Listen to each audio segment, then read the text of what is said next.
Shama hordoftoota fi daawwattoota keenya kabajamoo sagalee qeerroo bilisummaa Oromoo miseensotni Abaa Waboo Leenjii Qondaalummaa marsaa shanaffaa har'a haaromsuun fudhataa turuun waldaa isaanii haaromsatanii addi bilisummaa Oromoo Abaa Waboon erga waajjira isaanii muummee Gullallee deebisanii bananii waajjirichi hojii gaggeessuudhaan keessatti tokkummaan haaromsuun miseensotni qondaalota isaanii fi kennu yoo ta'u kunis itti fufinsa fulbana 6 bara 2015 guyyaa har'aa leenjii qondaalummaa marsaa shanaffaa kennanii fi ture.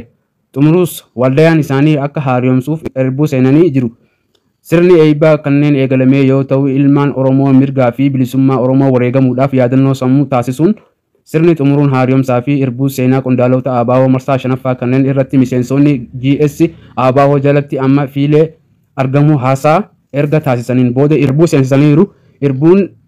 Erbuun iyyaa fi salphaa akka hin taane kan ibse jaal amaanaa waldaa isaanumaa irratti garuu xumuranii isa akka hin tolle erga hubachiisaniin booda kaayyoo fi akeekni Abaa Waboon itti amanu waldaa seentee bakka itti tarkaanfattudha jechuun dhaamsa dabarsaniiru. Qondaalonni ABO haaromsuun kanneen turanis waldaaniin duubaan haasawa taasisaniiru. Sochiin karaa nagaa keessatti haala kamiyyuu keessattuu kaayyoo fi akeeka Abaa Waboo galmaan gahuuf jabaatanii hojjechuun fuuldura ta'uun hubachiisaniiru. Sirni eebbaa leenjii haaromsuuf qondaalummaa kenneen kun milkii fi injifannoon xumureera. Daawwan hayyotaa fi qabsaa'ota Oromoo bakka itti dhalatan osoo hin taane Oromiyaa kutaa garaagaraa keessatti ijaaramuun isaanii akka isaan Oromoo fi Oromiyaa guutuuf qabsaa'an kan mul'isudha jedhan.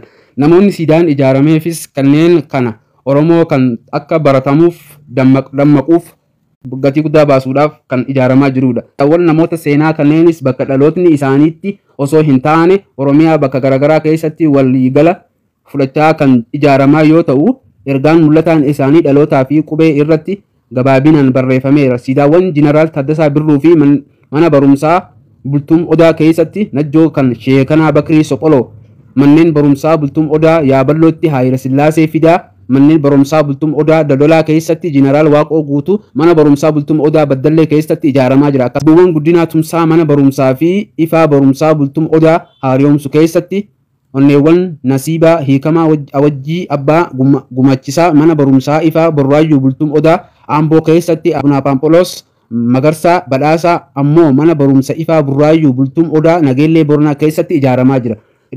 Ijaarumsi kun ijaaroomsa siidaawwan gootota Oromoodhaaf wareegamanidha. Tonni godina Wallaggaa Aanaa Abbabee Dogoroo beelaa fi saaxilamaa wanneen nyaatan dhabuun godina Horroo Guduruu Wallaggaa Aanaa Abbabee Dogoroo ganda hammoo galeessa keessatti torbaan darbee humnii fi finxaaleeyyii fannoo ofiin jedhu kanneen mootummaan ijaarameen bobbaasan namoota 30 ol ajjeesuun jiraattonni naannichaa guutumaan guututti qabeenya isaanii saamuuf qe'eerraa buqqaasuun ni yaadatama. Yeroo ammaa jiraattonni ajjechaan irra lubbuun isaanii oolfamee baqattoota yeroo ammaa nyaataa fi dhugaatii dhabanii beelaan dararamaa jiraachuun ni yaadatama. Tibbana kutaa magaalaa Shaggar keessatti milishoonni bakkoota dargaggoonni walitti qabamanii taa'anii jiran keessatti guyyaa hidhaa jiraachuun dhagahameera.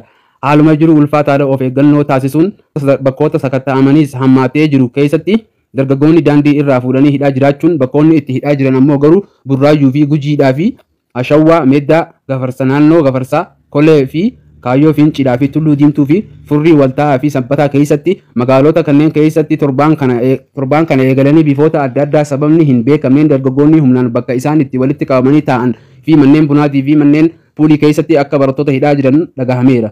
Dargaggoonni kanneen of eeggannoo akka gootan